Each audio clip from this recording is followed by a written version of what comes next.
नमस्कार दोस्तों, Indian navy France द्वारा भारत में ही बनाई जा रही स्कॉर्पियन क्लास की सबमरीन आईएनएस खंडेरी को फिलहाल रिजेक्ट कर चुकी है। इसमें 40 से ज्यादा क्रिटिकल डिफेक्ट बता चुकी है। लेकिन फ्रेंच नेवल ग्रुप बहुत ही चतुर तरीके से भारत को 6 की जगह 9 सबमरीन बेचने की कोशिश कर रहा है। कैसे कैसे इस प्रोजेक्ट में भारत के साथ धोखा हुआ है, आइए जानते हैं इस वीडियो में। नमस्कार दोस्तों, मेरा नाम है अमित और मैं स्वागत करता हूं आपका अमित अपडेट्स चैनल पर। तो चलिए दोस्तों शुरू करते हैं। फ्रांस एक टेक्नोलॉजी में काफी एडवांस्ड देश है और दुनिया भर में अमेरिका, रशिया की तरह अपने हथियार बेचता है। लेकिन फ्रांस अपनी चालाकियों की वजह से अंतर्राष्ट्रीय स्तर पर अपने सम्मान को खोता जा रहा है। ताजा मामला है स्कॉर्पियन क्लास की पनडुब्बियों का। भारत ने 15 वर्ष पहले 6 स्कॉर्पियन क्लास की पनडुब्बियों का कॉन्ट्रैक्ट किया था। फ्रांस को इन 6 सबमरीन्स को भारत में सरकारी कंपनी मैजेगोन डॉकयार्ड्स लिमिटेड के साथ पार्टनरशिप में बनाना था, ताकि भारतीय इंजीनियर्स भी पनडुब्बी बनाने की बारीकियों को सीख सकें और फ्रांस की टेक्नोलॉजी का ट्रांसफर हो सके। यहां से बनने वाली पहली सबमरीन इंडियन नेवी में शामिल हो चुकी है और 2 सबमरीन्स आईएनएस खंडेरी और आईएनएस करंज जल्दी ही शामिल होने वाली हैं। सभी 6 सबमरीन्स 3 से 4 वर्षों में डिलीवर हो जाएंगी। अब चालाकी दिखाते हुए फ्रेंच नेवल ग्रुप ने भारतीय सरकार से कहा है कि 6 सबमरीन्स बन जाने के बाद 3 और स्कॉर्पियन क्लास की ही सबमरीन्स भारत को फ्रांस के साथ बनानी चाहिए। इसमें भी एहसान भारत के ऊपर ही बताया जा रहा है, क्योंकि इससे भारतीय वेंडर्स को काम मिलता रहेगा। अब यह चालाकी कैसे है और कैसे इंडियन नेवी और भारतीय सरकार को चूना लगाने की तैयारी में है फ्रेंच नेवल ग्रुप, आइए जानते हैं। सबसे बड़ा कारण है कीमत और टेक्नोलॉजी ट्रांसफर। भारत ने जो 6 सबमरीन खरीदने के लिए कॉन्ट्रैक्ट किया था, वो किया था फ्रैंको स्पेनिश ग्रुप आर्मेरिस के साथ, और इस कॉन्ट्रैक्ट की कीमत कॉस्ट थी 18,798 करोड़ रुपए।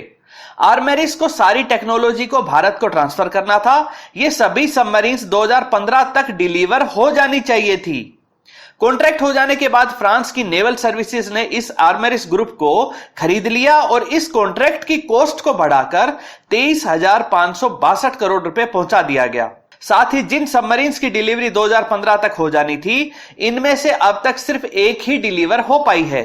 बात करें ट्रांसफर टेक्नोलॉजी की, तो फ्रेंच नेवल ग्रुप ने बहुत सफाई से क्रिटिकल टेक्नोलॉजीज को शेयर नहीं होने दिया और सिर्फ लोअर ग्रेड की टेक्नोलॉजीज को ही भारतीय इंजीनियर्स को ट्रांसफर किया।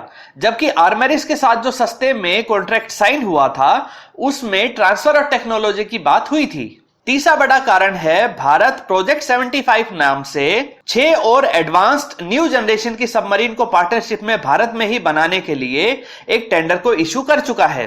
फ्रेंच नेवल ग्रुप की स्कॉर्पियन क्लास का अब दोबारा सेलेक्ट होना ना के बराबर है, इसलिए फ्रांस बैकडोर से 3 और सबमरीन्स को भारत को बेचना चाहता है। अगला बड़ा कारण है खराब सबमरीन बनाकर देना। फ्रेंच नेवल ग्रुप ने जो दूसरी सबमरीन इंडियन नेवी को सौंपी थी, जिसका नाम आईएनएस खंडेरी है, उसमें इंडियन नेवी को 40 बड़ी खामियां मिली हैं।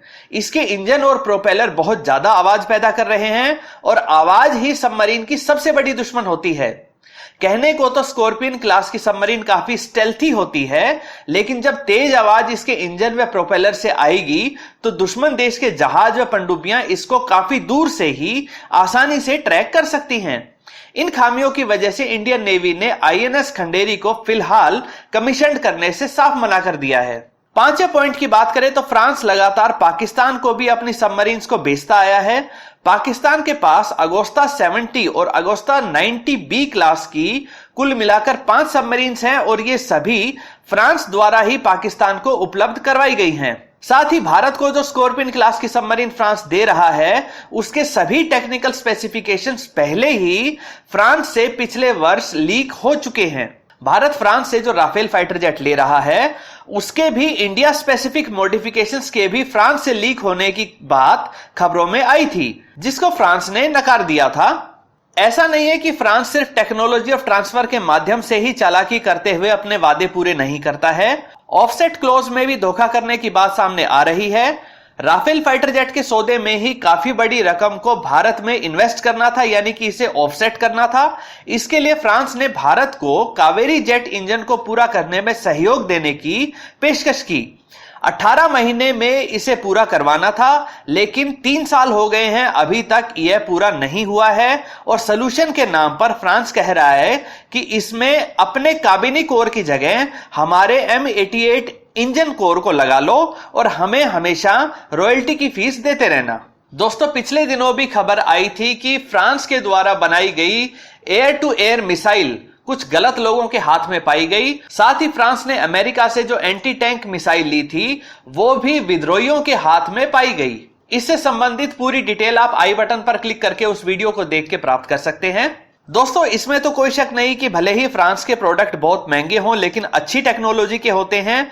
लेकिन इन प्रोडक्ट्स को बेचने के लिए जिस तरह के हथकंडे फ्रांस अपनाता है, उनसे उस देश को बहुत ही कम फायदा मिल पाता है जो उन्हें खरीदता है। दोस्तों, आपकी राय में क्या भारत को फ्रांस के इन 3 और स्कॉर्पियन सबमरीन को बनाने के प्रस्ताव को मानना चाहिए या रशिया जैसे देश के साथ प्रोजेक्ट 75 में ज्यादा एडवांस सबमरीन को बनाना चाहिए?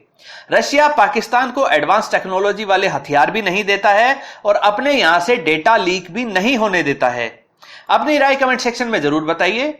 दोस्तों, उम्मीद करता हूं वीडियो आपको पसंद आई होगी। अगर यह वीडियो आपको अच्छी लगे तो इसे लाइक करिए, दोस्तों के साथ शेयर करिए और चैनल को सब्सक्राइब करना ना भूलें। नमस्कार।